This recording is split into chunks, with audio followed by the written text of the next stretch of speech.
கர்நாடகாவில் ஒரே குடும்பத்தைச் சேர்ந்த 4 வெட்டி கொலை செய்யப்பட்ட வழக்கில் சொந்த மகனே சொத்துக்காக கூலிப்படையை ஏவி குடும்பத்தினரை கொன்றது தெரிய வந்துள்ளது.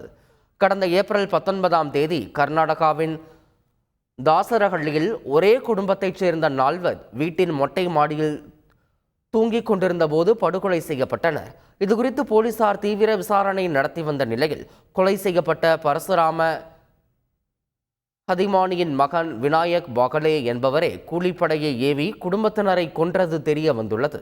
விநாயக் பாடே தனக்கு சொந்தமான சொத்துக்கள் சிலவற்றை விற்றதாகவும் இதை அறிந்த ஆத்திரமடைந்த பரசுராம ஹதிமானி மகனை கண்டித்ததாகவும் கூறப்படுகிறது.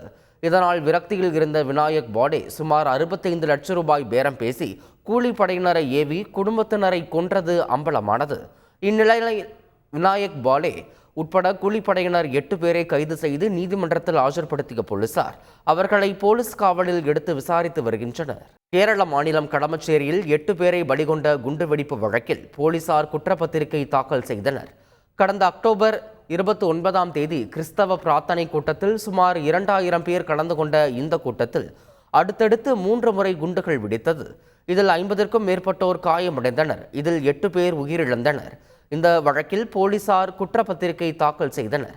அதில் தம்மானம் பகுதியைச் சேர்ந்த மார்டின் டோம்னிக் என்பவர் மட்டுமே குற்றவாளி என்று தெரிவிக்கப்பட்டுள்ளது. செய்திகளை உடனுக்குடன் தெரிந்து கொள்ள உடனே சப்ஸ்கிரைப் பண்ணுங்க.